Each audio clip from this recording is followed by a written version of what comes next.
Good morning, good morning, good morning. Let's get this thing started. Speak on the show. Let's go.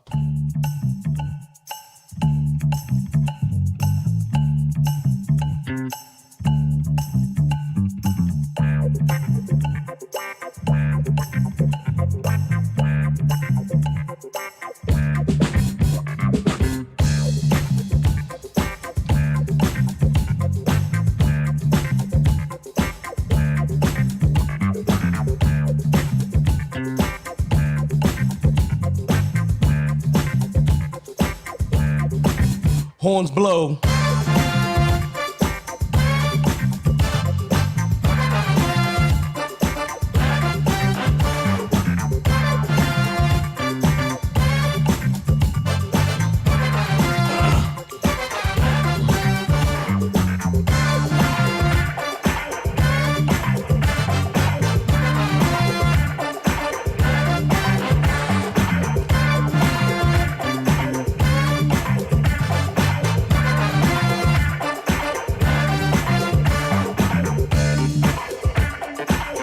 Good morning, Lady Michelle. Good morning, Lady Michelle.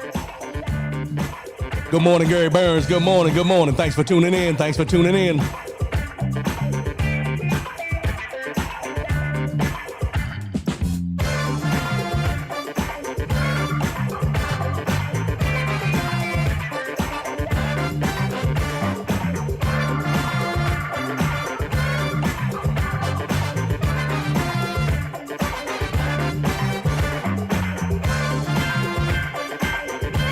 Good morning, family in the 305. Good morning, family in the 305.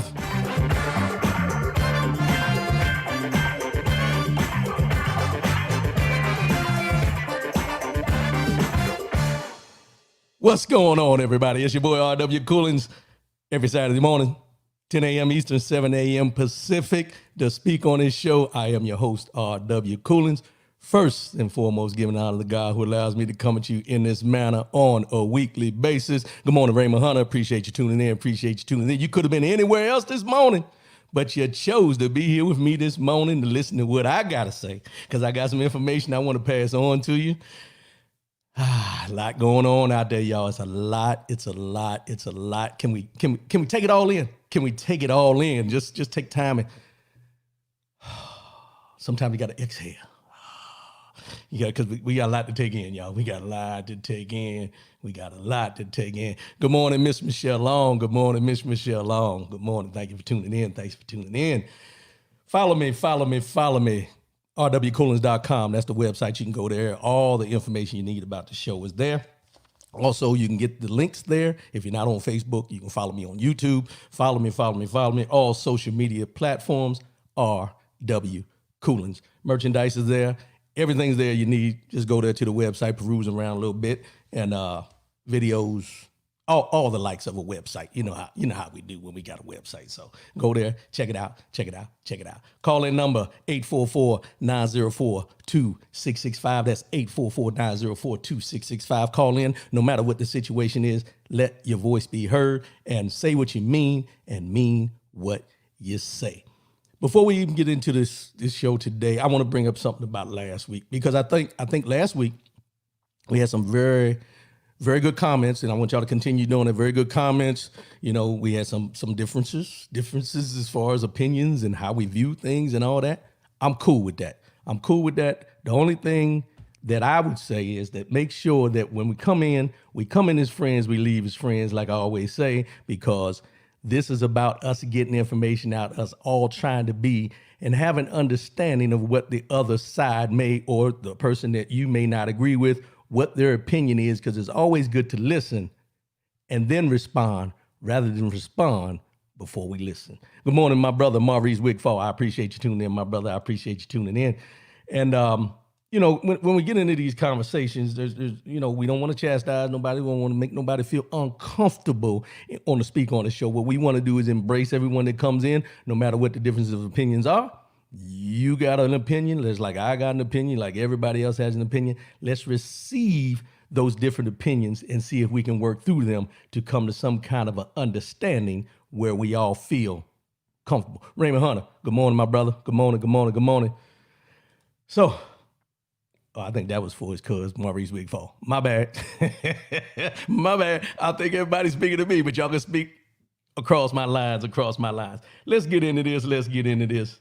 I call this segment the Dirty 30. The Dirty 30. You know what I mean, don't you? We on the countdown. The Dirty, let me get it right. The Dirty 30. It's about the votes, y'all. 30 days, 30 days. And as we used to say in the military, 29 days in the wake up. 29 and a wake up. 30 days from now, we'll be going to the polls, whether you're doing early voting, whatever. 30 days from now, we got the opportunity to let our voices be heard, make change where we feel it needs to be done, do what we know we can do with our vote at this time in the United States of America. Let's do our thing, y'all. Let's not let this opportunity pass us by, no matter who you're voting for. You know, I'm not, like I always tell you, I'm not here to tell you who to vote for or how to vote or whatever, but I'm just telling you, get out there and let your voice be heard. So now, when we're talking about voting, there's a lot of things going on with this vote, y'all. Y'all just don't know. Hey, look, y'all gonna stop talking across me when I'm clicking on these comments, man. What's going on? Y'all talk offline. No, I'm messing. So when we talk about this Dirty 30, the Dirty 30, 29 in the wake up. There's a lot of things going on out there. Some of you may know about, some of you may not, but this is the things that let you recognize and should make you realize that if your vote truly didn't count, all these obstacles, roadblocks, all these different things wouldn't be put into play. Good morning, Jonathan Church. Good morning. Appreciate you tuning in. The Trump campaign this week sued Philadelphia over mail-in voting. The Trump campaign sued Philadelphia this week over mail-in voting. Think about that for a minute now.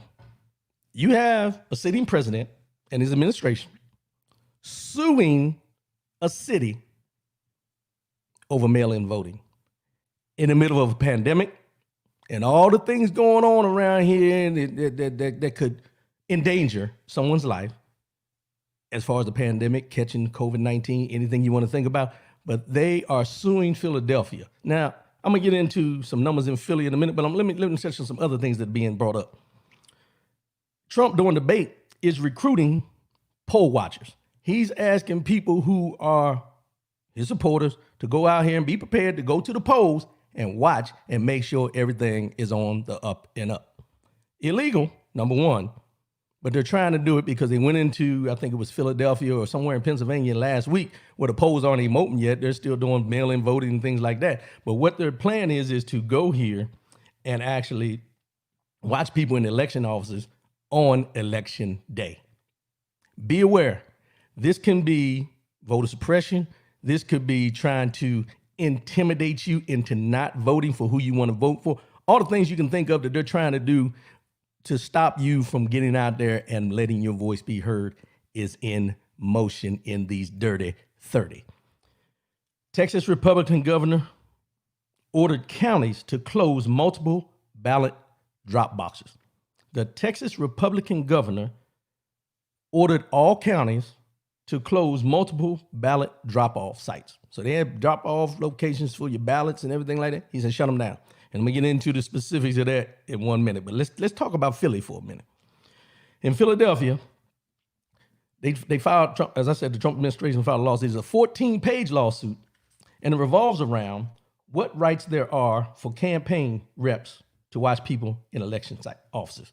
So they want people, their own people, to be in there watching what you do when you cast your vote. Mind you, your vote is sacred to you. Why somebody should be worried about who you're voting for and all that kind of stuff, I'm not sure. Edward Allen, good morning, my brother. Good morning, big bro. Good morning. But those are the things that are going on right now that a lot of people. Now, back in 2016, here's where Philadelphia comes into play, and here's where Philadelphia becomes important. 2016, Trump won Pennsylvania by about 44,000 votes total. All of Pennsylvania, he won by a margin of 44,000 votes. And if I recall, it was like 1 percentage point. It was about 1 percentage point that he won Pennsylvania by as a whole. But he lost in Philadelphia. He lost in Philadelphia by a total of 475,000 votes. Let me give you them numbers one more time so you understand why these things are going on in Philadelphia. In Pennsylvania, which they say is one of the major states to win because of the Electoral College and everything, he only beat Hillary Clinton back in 2016 by 44,000 votes. However, he lost in Philadelphia by a total of 475,000 votes. And I'm going to go out on a limb. And I'm going to say those 44,000 votes that he won by were 44,000 people that did not go out and vote in Philadelphia proper. Just putting it out there. He lost by 44,000 votes for the state, but she beat him in Philadelphia by 475,000 votes. 44,000 people didn't get out. Just should be honest about this. Philadelphia has a large population of us. Not just saying us, but of us in Philadelphia. Get them out there. Get out there. Let your voice be heard. It's important to get out there. So this is why you see the Trump administration trying to put this stranglehold on Philadelphia specifically, not Pennsylvania, Philadelphia. He's concentrating his resources and the lawsuit on Philadelphia, not Pennsylvania, specifically Philadelphia. Pay attention, people. Pay attention in your states, what's going on.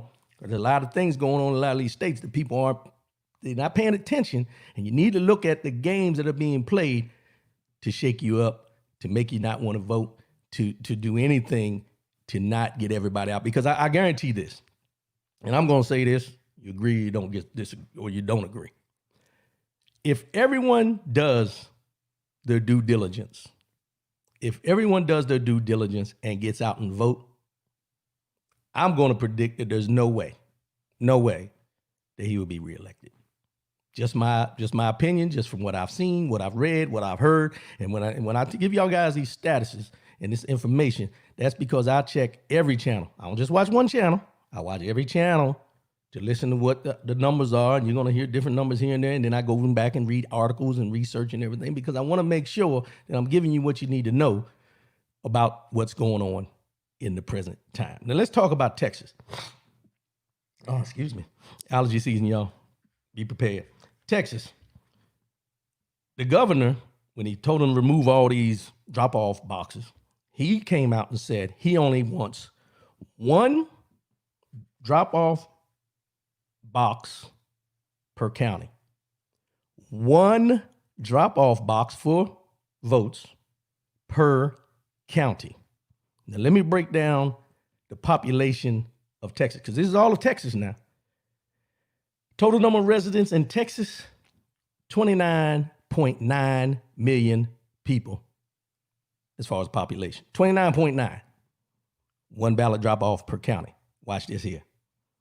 Total number of counties in Texas, 254. That's 254 counties in Texas.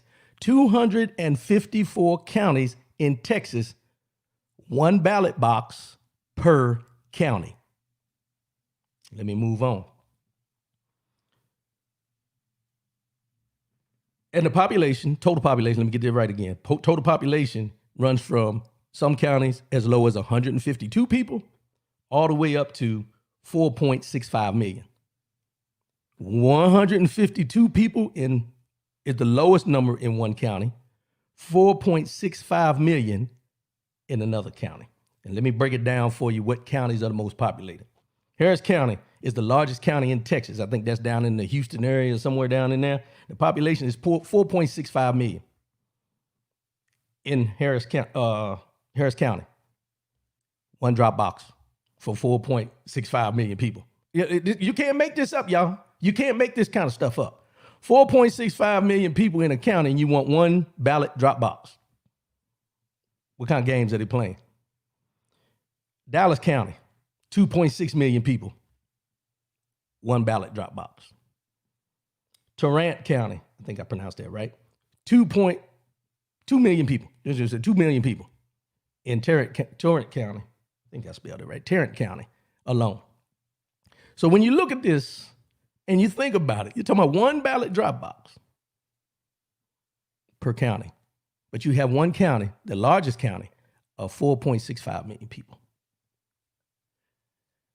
You know, we sit back and we don't think certain things affect us directly. But if it affects one directly, it affects all of us indirectly. The people in Texas who are this is being done to, let's just be honest. There's some people that can't get to the polls. There's certain people that can't get off work, even though they're supposed to give you time. There's all these different obstacles personally that people aren't able to get out and do their due diligence on election day. And then you add this into the equation of having one ballot drop box where you can drop it off early because there's certain dates you got to drop it off by and all these things. But then you minimize that because they had multiple drop boxes throughout all the counties. Now the governor comes out, Republican governor, and says one per county. And as I mentioned, 4.65 million people trying to get to one drop box. And I guarantee, and I couldn't find it in my research, but I guarantee that one drop box in Harris County is probably at the far ends of the county where certain people can't get to it. Not gonna say who those people are. You know who they are. They're not gonna be able to get to them drop box locations. This is where we have come to in the United States of America to suppress your vote, to cause you not want to vote, for the system to play against you rather than for you. All the things that are going on around you that may not affect you directly, as I said, are part of the problem with the processes that we have when it comes to voting. And not only voting, these are things that happen undercover in a lot of different situations. We're talking about this now because it's voting season. But on a regular, these are the type of things that happen in our communities, in the suburbs. And I don't even want to get into that right now from some things I've heard about what's going on in the suburbs, but all these different things we can think about to cause you or to impose your will of not going out there to even fight the battle that you want to fight, to let your voice be heard. Get out, y'all. I don't know how many times I can say it, but if you know somebody that needs help with this election, if you know somebody needs a ride to the polls, if you know somebody needs help filling out their ballot, not influencing who they vote for, but filling it out, get with them, find out what they need, help somebody in this election season. And even after this election season, just like we were helping people during this coronavirus that we still got going on, help the people you know that need the help. It's crazy, y'all. I shouldn't even have to talk about this, but you know, the unjust things that are being done right in front of our face should tell us something about what's going on with the people that we have put in offices right now, that we need to get them out of there and get some people in there that are looking out for the masses rather than the many few. It is what it is. Y'all heard that before, right? It is what it is. And I'm going to start this off with this precursor. The president and anyone affected as a whole by COVID-19 that has come up positive, that's going through anything, I'm keeping you in our prayers. I never wish anything bad on anyone, no matter who you are, what you do, anything like that. Death is something we should never wish upon anybody. Raymond Hunter, no matter what happens, it will be a challenge. If Trump wins, we have to figure out how to survive. If Biden, he will spend time cleaning up Trump's mess. Yeah, well, you know, when you talk about whoever wins, I heard somebody the other day. Well, let me caveat a little bit, and this will give you some insight. Bob Johnson, former owner of BET, he was on an interview, and he said he's choosing, in his opinion, the lesser of two evils, basically something to that extent. He said, I can't remember the exact verbiage, but here's where I think, which let's just be honest, he said he was voting for Trump, which if you really think about it, you know why. He He has money. He has money. It's all about stock market, different things like that. And I'm gonna get into that a little bit later on as far as you know, how money influences a lot of the decisions that a lot of people are making as far as who they vote for and different things like that. But what I will say is this, Raymond Hunter, is that, when we talk about the, good morning, big homie, Big L, when you talk about these things as far as the lesser of two evils, or, as I mentioned last week, these are two 70-some-year-old white men. They will never know my experience, your experience, your mother's experience, your father's experience, your grandparents, any of the experiences from a person of color's perspective. Now, when they get in there, they'll tell you, this is what we're going to do for the black community. This is what we're going to do to improve things. This is what we're going to do this. But if you ever notice, when it comes time for election, they talk about, well, we've had the lowest unemployment amongst African Americans ever, or the African Americans, black Americans, whatever we want to say, are financially, stable now. They're making more money than they've ever made, and so on. And so all the different things you can think about that says that they have helped us as, I do that all the time, helped us as the masses. But then you read another article, you listen to another speech, and this is what you hear. When they allowed minorities and people of color to move to the suburbs, they ruined them. They brought your housing values down. They did this. So it's one of those things that when I'm talking to you, this is what I'm going to say. When I'm talking to you, this is what I'm going to say. When I'm talking to you, this is what I'm going to say. But if you're consistent in what you do for the people as a masses, you should be able to give the same speech no matter who's in front of you. Now, I know that sounds a little off. It sounds like it's a big dream.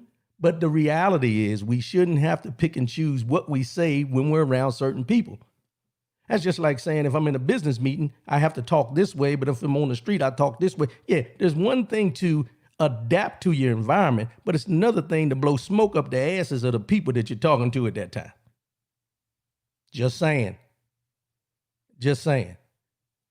You can't spit in my face and expect me to believe that it's raining. Some analogies I've heard. Those are the things that we got to pay attention to. Those are the things that we're looking at. And as I always say, you may not get everything you want in one. However, pick the one that's best for you. Some people pick it basically because of the money grab. Some people pick it because they say they're going to do this. We need to look at it in the equality aspect of equal justice, equal people all the way across the board, no matter what we're talking about when it comes to these issues that are happening in our community, in the white community, in the Latino community, all the communities. Let's deal with the issues in those communities and bring those communities up so we're all on a level playing field. But we'll never get there because there's so many biases, so many different opinions, so much discord, racism, all the different things you can think of that go on to influence how people treat each other and how people feel that they're going to do for one rather than do for others. So it is what it is. President Trump is at Walter Reed Hospital right now, fighting coronavirus, COVID-19. The pandemic that he's called, and I'm just going to use the words, the Kung Flu. It came from China. All the things you can think of that he's talked about that, it's only affecting certain people. It's only doing this. It's only doing that. It's going to be gone by a certain time. All the different things. I'm not going to rehash it all, but all the things you can think about that he said about this now, it's on his doorstep. It's within him. These are the same people, and I'm going to name a whole bunch of them right now, politicians and so forth, who all said that this would go away, that you only needed to do this and then you don't have to worry about it. You don't need to wear a mask. You don't need the social distancing, still having, rallies and like last weekend, they said this could have came. They called this a super spreader event where they had the thing on the Rose Garden to announce the Supreme Court justice that they put up, Amy Coney Barrett, who in the past had coronavirus, which she could be the one to pass it on, but we're going to go past that and move on to other things. So he's at Walter Reed right now. They're giving him some remdesivir or something like that. But my question was, where's the hydroxychloroquine now? Where is the hydroxychloroquine now that he said he was taking before he even got the COVID-19? Remember, I want y'all to remember back now.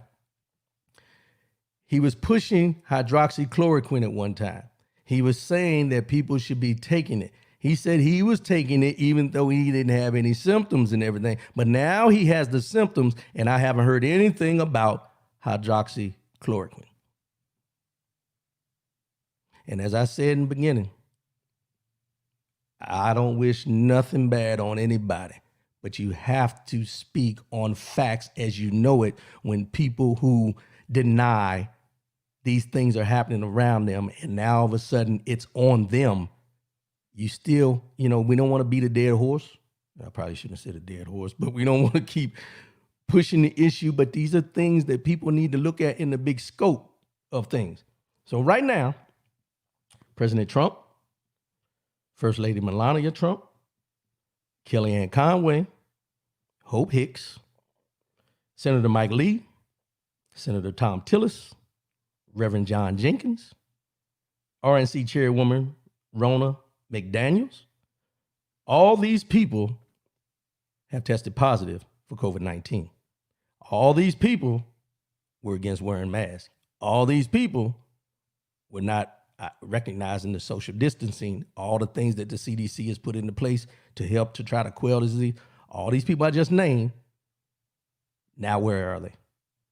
Also, right before I came on, Senator Ron Johnson, COVID-19 positive. This ain't nothing to play with, y'all. But now let's see if the narrative changes. Last night, I guess, right before the president went to Walter Reed, he did a little video saying that he was going to go up there so he could get the care he needs and all this. And, they're going to get through this and everything like that. But I'm going to throw this number out there because it is what it is. 200,000 plus. 200,000 plus have died from COVID-19. And the comment that was made at the time was, it is what it is. But as Malcolm X said best, the chickens have come home to roost. Now it's in your house, the White House, to be exact.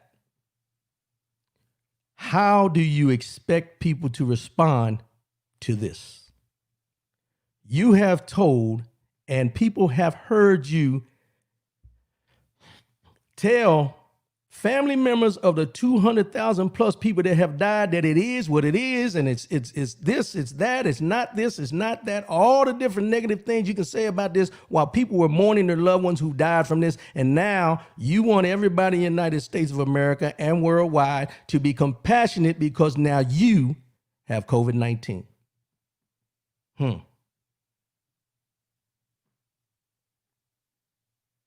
How's that working out for you? How is that working out for you? Because you have to remember something, people. The position of president is considered, and is always titled, the leader of the free world. The leader of the free world. And the leader of the free world said it is what it is when 200,000 plus people died because of COVID-19, and now that he has it, we're all supposed to stop and be concerned about him. Now, I understand all the national security things, all the things that other nations can be looking at as being us vulnerable at the time because he's sick and all these type of things. But we brought this shit upon ourselves. We brought it upon ourselves because we allowed this man to stand up there and tell people that it wasn't this, it wasn't that, and you don't need to do this, you don't need to do that. All these different things that people have been listening to of what he said up to this point, and now he's at Walter Reed getting the best care. Let's clear that up, getting the best care possible compared to the ones that and I know that have passed away from this who didn't get the care that they probably needed because there was masses of people that needed it at the same time. And we didn't have the ventilators. We didn't have all the things that they needed to survive COVID-19. But he's going to get it. Not because of who he is, but because of the position he holds. And because of the position he holds, you had people running around here not wearing masks, telling people they don't need to social distance, crying and yelling and saying they want to get back out and start doing the things they were doing before COVID-19 kicked in. It's a hoax. It's this. It's not real. It's nothing. It doesn't mean anything, but it is what it is. And now that the president of the United States has tested positive, we're all looking at it like, oh shit, what now? I'm gonna tell you what now. We're gonna continue to go on with our lives, keep an eye on it, and we're gonna pray that nothing happens to him. But if eventually you have to get to the point of understanding that words matter. Words matter. Sharon Carroll, say it loud for the people in the back. Preach, cuz, tell them again. For the people in the back, y'all hear me? Okay, they heard me, cuz, they heard me. Raymond Hunter, a hell of a time to have abandoned the pandemic playbook and to shut down the office that would help manage a pandemic. Plus, for people who need treatment, they gutted Obamacare. I couldn't have said it any better. I didn't even want to get into the pandemic playbook that they threw out, and they got rid of the people that sat on the pandemic response. Why? Not because it wasn't needed. Not because a pandemic may not come. None of those things had anything to do with them getting rid of the pandemic playbook. The reason they got rid of the pandemic playbook was because of who left the pandemic playbook. And everything in me was waiting for Joe Biden to bring that up at the debate the other day, and I didn't hear it. He didn't say it. And I understand where Joe Biden sits because he's running for president. He wants to be all inclusive, but it couldn't have been me. Oh, it couldn't have been me. I'm like, wait, time out. I think we left you a binder and a team of people that will be prepared to handle this at the time it kicked in. But you chose to dismantle it. Why? Tell the American people why. Because we have never heard the reasoning behind why this team, this playbook, none of these things have been used or were used up to this point. But it is what it is. Keep me in prayer, y'all. Keep me in prayer. And the reason I tell you keep me in prayer, we've seen a lot of people go in that were healthy. They don't come out. And the bad thing about this is, being that it's the president, not saying it's just because, but I mean, anybody that catches COVID-19, to be cleared up, is a bad situation.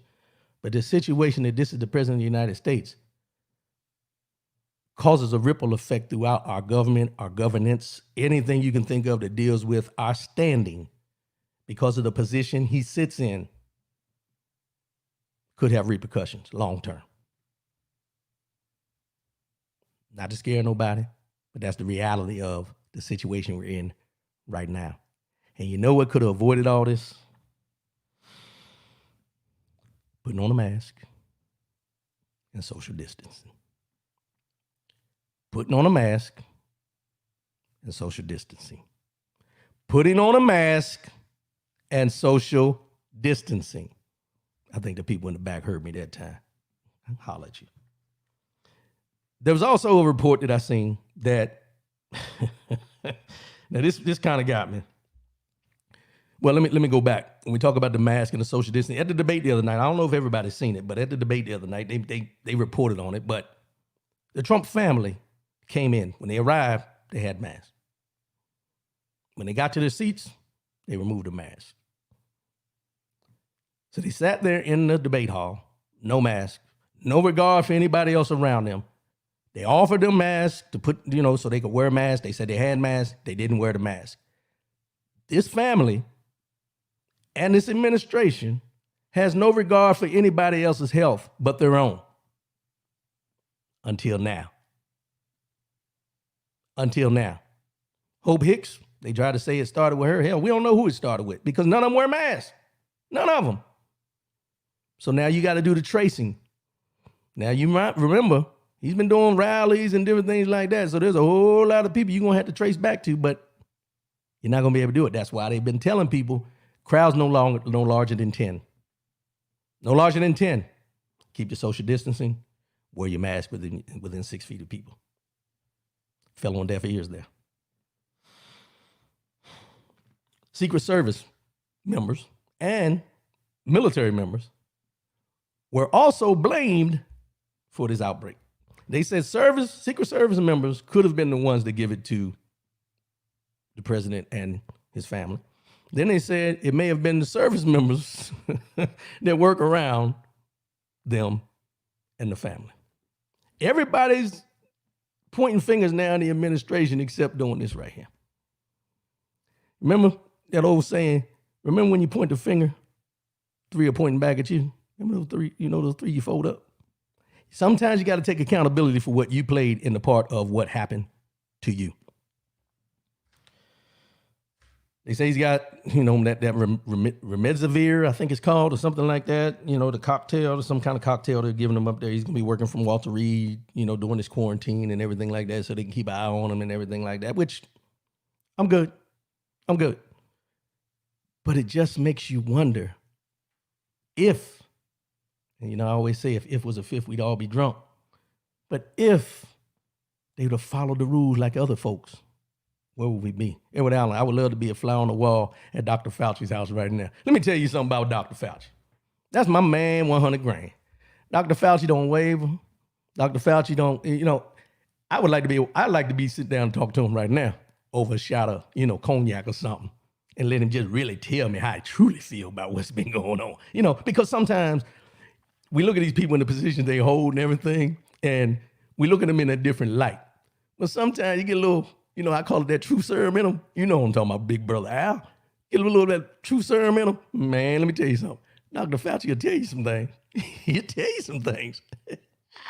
Because, Sharon Carroll, his selfishness might be the demise of our democracy. The whole executive branch is vulnerable, all because of his selfishness. Everything he touches fails. Yep. I ain't got nothing else to say on that one. I'm going to leave that alone. Leave that alone. But it's true. And like Big Al said, Dr. Fauci. Now, I haven't seen him on any interviews, but when I do, I'm going to be sitting there listening real clear about what he said, because I'm sure there's going to be some dips and dives in there, some dips and dives. But let me transition to this real quick. Two very small requests came from Dr. Fauci. Thank you for the segue there, big brother. Two small requests. Wear your mask, social distance. Wear your mask and social distance. Stay away from large crowds. Restaurants, make sure the tables are separated, all the things we've been doing up to this point. But it started with two small requests. Wear your mask, social distance. Wear your mask, social distance. And the social distance should have been easy for some of y'all folks, because some of y'all don't like being around nobody anyway. And then when it comes to the mask, I probably shouldn't even say this.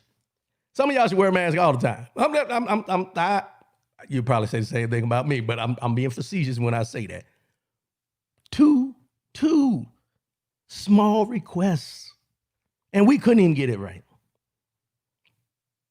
Wear a mask, social distance. Nothing's changed. This is a silent killer. And as they say, it's flu season, so it's going to get worse, because you're not going to know whether you got the flu or whether you got the COVID. They said yesterday, President Trump had, they said he was at Bedminster the other day after they already found out that Hope Hicks tested positive, but they still went out around all those people, not knowing if he was positive or not. And they said he was lethargic. He wasn't himself. He had a fever. He had all these different symptoms, but they still allowed him to go around those people in Bedminster, New York, New Jersey, wherever it's at, and do a speech. Why? See, sometimes, and I don't know if this is a word, but your vainness, being so vain can cause your demise, as my cousin said, Sharon Carroll. His actions could cause the demise of democracy as we know it. And he has put himself in a situation where he could, and they were talking about it last night, I'm not making this up, he could, because of this disease, because of his being overweight, pre-existing conditions that they don't talk about, all these different things, 70-some years old, he could meet his demise because of this. And as I said in the beginning, and I'll say it again, I don't wish death on nobody. And I will continue to pray, just like my mother told me yesterday. Pray for the man. You got to pray for them. You can't wish death on nobody because it's not a good look and it can come back on you later on. But you also have to look at the big picture and understand that sometimes as we pray for people, you got some people that will pray against. I would ask you to pray for, because it's the ramifications and the after effects that will affect all of us in spite of how we truly feel about the person as an individual. But pray for him as the president of the United States and our democracy. Moving along. Hate groups. Let's get, I don't like, and I was told when I was a young man, you don't hate anything. You may dislike. Hi, Aunt Lucille. You can't give her a shout out on my show. Hey, Ma. Not before me, anyway. But hate groups. My mother told me when I was a young kid, and I keep bringing my mother up because life lessons, y'all. Life lessons. You may not listen to them at the time, but you'll remember them as you get older. Trust me. You don't hate anything. You may dislike some things, but hate is such a harsh word to use. But in this aspect that I'm talking about, the Southern Poverty Law Center back in 2019 tracked a total. Now, I want you to hear this number. There's a total of 940 hate groups across the United States of America. 940 hate groups across the United States. Timothy Jordan, what up, Rodney Little Broadcast? Appreciate your support, Tim. Appreciate that support, man. Keep tuning in. Chime in. Say something. Let us know how you feel. But the hate groups, 940 hate groups in the United States of America alone. And when they talk about this, they break them down. You got the KKK, you got the Nazis, you got the white nationalists, you got white supremacists, you got the anti-Muslims, you got the Aryan Renaissance Society. You got, ready for this one? White Lives Matter is what their slogan is for the Aryan Renaissance Society. But this is just some of the hate groups that they talk about. And I want to clear something up. Oh, and I forgot the main one, but we're going to get into that. The Proud Boys. We're going to talk about them in a minute. But I want to clear something up real quick because I've heard these different,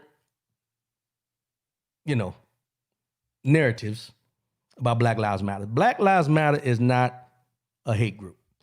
Black Lives Matter is not a terrorist group. Black Lives Matter is a movement. And let me read what it says. It's a global organization in the United States, United Kingdom, and Canada to eradicate white supremacy and build local power to intervene in violence inflicted on Black communities by the state and vigilantes. But they try to lump Black Lives Matter up into as being a hate group. Black Lives Matter is looking for justice. It's not to hate against anybody. What we do is we hate the injustices that are being done against people of color, and there's no accountability for those doing it. I've talked about this too many times for us to have to keep rehashing this, but it's something that needs to be said. Arlene George, my sentiments exactly shouldn't have gotten this far. No, ma'am, it shouldn't. Appreciate your support. But Antifa, we heard them talking about Antifa the other day. Let me tell you about Antifa. Antifa, a loose collection of groups, networks, and individuals who believe in active, aggressive opposition to far right-wing movements. Now, you hear them going back and forth about Antifa needs to be stopped and all this. A lot of people don't understand what Antifa is. Antifa goes to these protests and they go against all these hate groups I was talking about, like the KKK, the white nationalists, the anti-Muslim. They're there. Not now, don't get me wrong. Sometimes you need to leave well enough alone. No, little brother, there are patriots, air quotes, hate groups. Patriots. Yeah. Appreciate that. You're right. They're patriots. And here's the thing. Normally, at one time, they reserved the word patriots to those who have served the country in some type of military branch. Now, a patriot is someone who feels like their country's being taken away from them, and they put this label on them, which I still don't get. But let me get back to this. Antifa goes out, and what they do is they counter-protest against the white nationalists, the white supremacists, and things like that. My biggest thing with that is Antifa can cause more problems than it can cause help. And I say that because of this. When they go out there, you have these confrontations, then it explodes. It's a powder keg that explodes because these people feel that what they're saying is what and how they feel is right. And these people out there trying to stop it and tell them it's not right. You get a powder keg, and that's when things end up blowing up and causing more of a problem than there actually is. So sometimes the best thing to do, and I know this is going to sound crazy because it's bubbling from under the surface, is to ignore them. But you can't ignore them when they start doing terrorist acts of like they did back in the day, burning crosses and graffitiing walls and all these different things and the hand signals or however they do the Proud Boy thing that we're going to get into right now. But all these things come into play because sometimes going out there and confronting the issue head on is not the best way. Now, somebody will say, well, you know what? When we go out there and we're doing our marches, they infiltrate us and everything like that. Yes, they do. But sometimes you have to be aware. You need to have your head on the swivel to understand who's there for you and who's there to cause the discord of what you're trying to do. Those are the things that we got to get better at. You're never going to weed them all out. You're never going to weed them all out. But you still need to be cognizant that these things are going on in the United States. And the problem I have with this is when you tell me that the Southern Poverty Law Center back in 2019 tells us that there's 940 hate groups across the United States, I got to ask the question, where's the DOJ? Where's the Department of Justice? Where's the FBI? Where are all these organizations who are supposed to, quote unquote, be defenders of the law? Because they sure do show up when, well, I'm going to go past that. I'm not even going to say that. My biggest thing is we need to get to a point where we stop putting these labels on the ones who are looking for justice and those who are trying to encourage and continue the path of injustice. The KKK has been around a long time. Why aren't they defunct by now? I heard a question one day somebody asked, said, you got all these KKK members, where do they take their sheets and stuff to get them cleaned? I never seen one hanging in cleaners. Who makes the sheets, first of all? This is the question that's been asked. Who makes the sheets? Who sizes them up? Who's the tailor? Who's all these things for these people? Somebody's doing these things for those people. The Proud Boys. Let's get into that real quick. Proud Boys have got this little logo, and after Donald Trump the other day at the debate, they told him to, disavow all white nationalists. Proud Boys came up. He said, stand back and stand by. Whoa, wait a minute. Wait a minute. And that don't sound like no disavowing to me. Stand back and stand by. That's some military shit right now. Stand back and stand by. We all heard it. It's not a dog whistle no more. There's a pit bull barking. There's a Doberman barking. There's a Rottweiler coming down the street, Cujo coming down there to get you. There's no dog whistles no more. The dog is out. The dog is out. Raymond Hunter, are we expecting too much from America given its actual history? I think at times we do. And I'm going to tell you why. Sometimes we expect more because we expect more of ourselves. And I'll give you a scenario. We've always been told, and a lot of people heard this, no matter your personal color or not, we've always been told, turn the other cheek. Don't get into the confrontations. Don't go back and forth. We've always been the ones who always had to accept what was done to us no matter what. And eventually you get to a point where you want to fight back. And now that we're fighting back,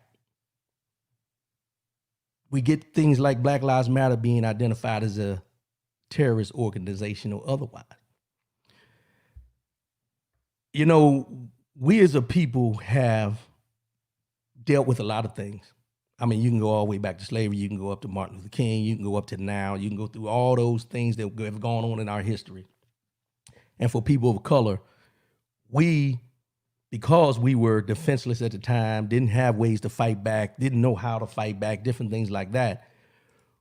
I'm not saying we accepted it, but we had to deal with it because we didn't see a way out. That's the difference in us and our generation. Not saying that our ancestors or our elders or nothing didn't want to fight back. They had a different way of fighting back, the marches and different things like that. At this point, we're ready to bear arms. We're ready to do whatever to protect our home, protect our family.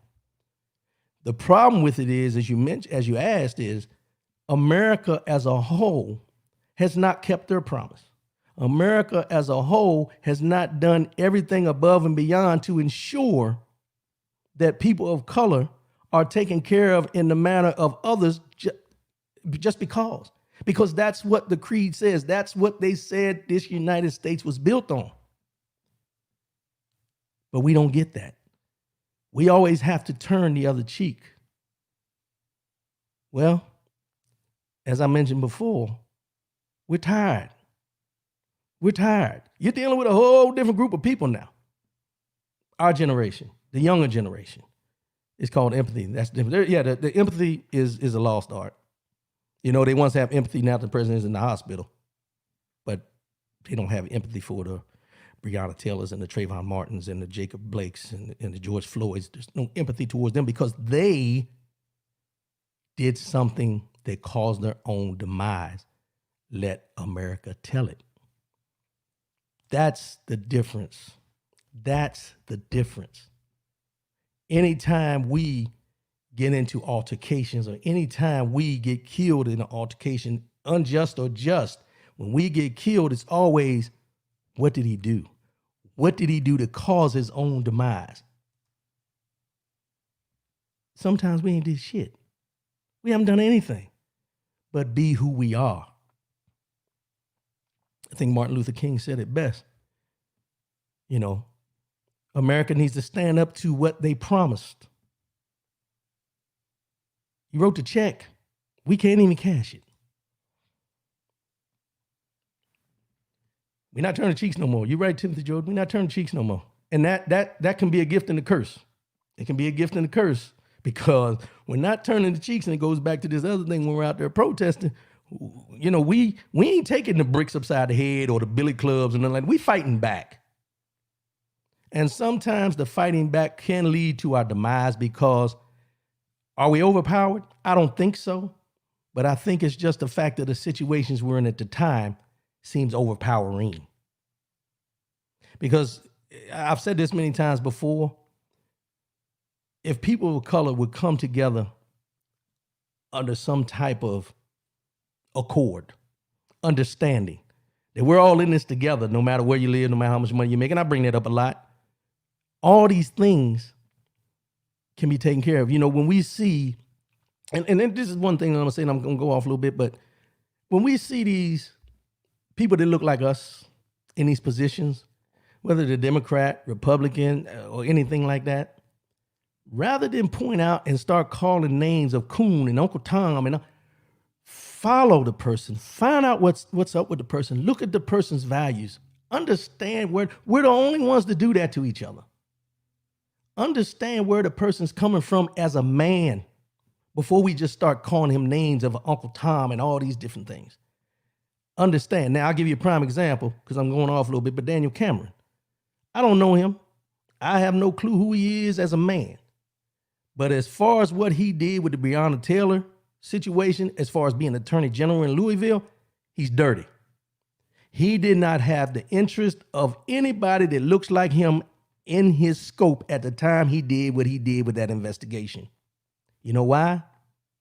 Because the people that put him in there don't look like him. How are you going to hold someone accountable that you didn't vote for because he doesn't have the same values as you and think he's going to hold people accountable that don't look like you? It's a fence. It's a balance. It's something that we got to look at in the big scope of things. When we elect these people, when we put them in, we need to do our research. You got 30 days, the dirty 30. And these dirty 30, you need to be looking at those judges. You need to be looking at these attorney generals. You need to be looking at all the positions that I read last week and find out what do they stand on? What is their background? Don't wait till the day of and just because it says Democrats start pulling stuff. Read. And the other biggest problem we have right now is everybody is separated by political party. I don't care if you're a Democrat. I don't care if you're a Republican. Who are you? As a man and as a woman, who are you? Eliminate the political part of it. Who are you? What do you stand on? What are your values? How do you feel about certain things? I don't care if you're Republican or Democrat. Who are you? If we get back to that and start finding out who people are, not because of where they vote or how they sit, but who they are in their heart and in their understanding of life, maybe we'll get somewhere. But if you hear people now, I'm a liberal, I'm a conservative, I'm a Republican, I'm a Democrat, oh, I'm independent, I don't care. Who are you? You don't introduce yourself as that, so don't tell me that's who you are. Your actions will tell me who you are. Your political party, don't hold that on, don't straddle on that, holding on to that like that's who you are, because that's not who you are. Raymond Hunter, I think we had to examine our position as people from a global economic perspective. The economics is where it all starts. The economic is where it all starts. I talked about before, we open up businesses and, we still don't support our own businesses because we find reasons why not to, because what we do is if they're late one time and things like that, we go and tell everybody, but we don't tell the person who was late, who's running the business, and why we can't continue to, use their businesses because it doesn't fit into what I need at this time. Get better, I'll come back. I'll give you another try. But a lot of times we cut them loose and never look back. That's where the economic part comes in. Raymond Hunter, at some point, we could talk about the Black diaspora. Yeah. There's a whole lot of the conversations we got to have. We're going to get into that. But right now, we dealing with this election and everything like that. So we're going to go deep. He needs to be recalled. Well, yeah. Does he need to be recalled? If all the facts come out and he did not do the job he was voted in there to do, he got to go. He got to go. And he should be held accountable by the court of law to serve time if he didn't do the job that he was supposed to do and if he withheld evidence against in this case, just to get those cops off and make Breonna Taylor look like she was not the victim, but the policemen were. He needs to be recalled if that's the case. You're absolutely right. But when we talk about these hate groups, as I said, there's so many of them out here, 940 in the United States of America. How do you keep track of them? How do you keep track of them? Or do they want to keep track of them? That's the key. Do they want to keep track of them? Because something that I'm starting to understand more as I read about these things is, you can't have all these groups, 940 hate groups across the United States, and expect me to believe that the people in these hate groups are policemen, firemen, political officials, military members. There's no way you can tell me that if you have 948 groups, that some of these people that are in these professional positions aren't infiltrated in these organizations. There's no way. There's no way you can tell me. Which is why they continue to go. Which is why you don't see them being shut down. Which is why they get away with the things they get away with. Because at the end of the day, you never stop who you don't want to stop. You never stop who you don't want to stop. For the KKK to be around this many years and through our history and everything and it not be gone away, come on. That says it right there. You don't have to be a scientist to figure this stuff out. Hate groups, 940, spread across the United States of America. They're infiltrated with everybody, from the top to the bottom. My opinion. Take it or leave it. Mind, body, and soul. Mind, body, and soul. Mind, body, and soul. When all three are on the same accord, you're doing some things. You got that balance. You have that balance. So today, I got this quote I'm going to read, and then I'm going to talk about it a little bit. And this quote comes from Martin Luther King Jr. We must rapidly begin the shift from a thing-oriented society to a person-oriented society.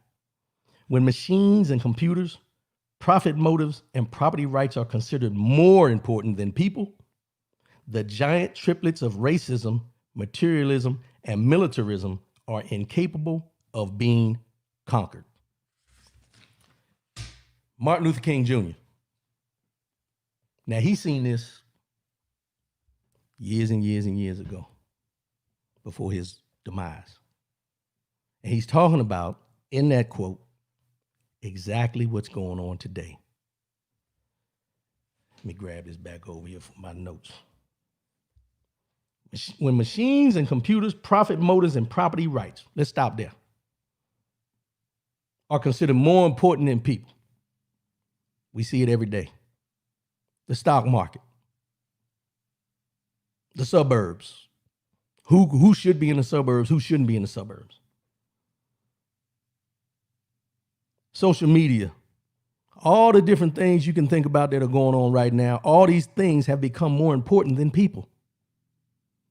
When these things become more important than people, when you talk about property rights of who should live where and who shouldn't really live in other places, and we're going to keep these low income housing out of the suburbs because it's infiltrating, bringing crime to the suburbs and all the things that the president has said at some time. And then you talk about profit motives. Well, if you can invest in the stock market, then you're concerned about the stock market. If you don't have money to invest, you don't care about the stock market. It doesn't affect you at the bottom side, but it affects you on the top side, because what happens when the stock market goes down? Jobs are lost. Your job. But they become more important than your life, than the people who are walking the face of this earth in the United States of America, who are contributing citizens to this society. These things are more important than the guy that's living in the 1-bedroom apartment who can't pay his rent because of what's going on right now, shutting down businesses and the COVID-19 and stuff. All these things have become more important than the people who run these businesses, the everyday people who work at these places. And then when you talk about racism, is it something that wants to be stopped? Is it something that, people can honestly say we need to get rid of? Because I've never heard the conversation from anyone anywhere on what do we do to stop it. All I ever hear is there racism? Is there systemic racism? Is there? Never, this is what we need to do. This is what we need to. Only coming from us.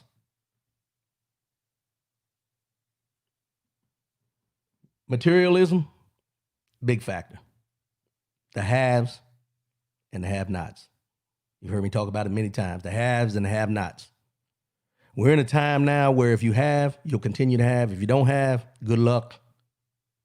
Hopefully the economy will come back. That's all you ever hear, the stock market, and hopefully the economy will come back. You hear the president stand up there and say, I had the best stock market in such and such many years, but what about the masses? Oh, the unemployment rate, I brought back 20,000 jobs. Well, you brought back 20,000 jobs, but we lost 50,000 when the COVID hit. So we're still 30 in the hole, 30,000 jobs in the hole, however many. You can't scratch the surface of something and expect it to be okay. You got to dig deeper than that. Deeper. Militarism. When you talk about militarism, we've been around the world as military years and years and years. We're in different countries all across this world. And the thing about it, about our military being in these different places, we're there for our interests and to defend those whose country we're in. But at a point we get to, we look at it sometimes and it makes you wonder, are we there for them more than we are for us, or are we there for us more than we are for them? I mean, we're starting to pull out of these different countries and everything, which leaves them vulnerable to the people who we were supposed to protect them from.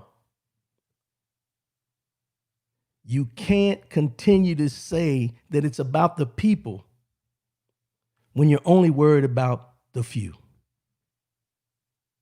the top 1%. And I'll add this in there.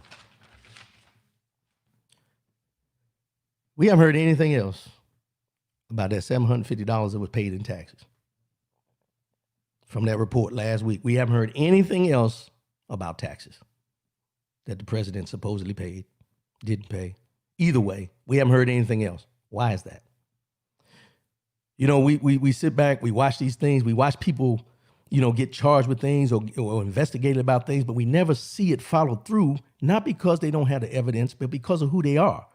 When you talk about tax evasion, when you talk about not paying your taxes, hell, I've been audited before and had to pay back $10,000, not to get a little personal, but $10,000. And guess what? They called me on the regular until I paid that $10,000. Now that's small compared to a lot.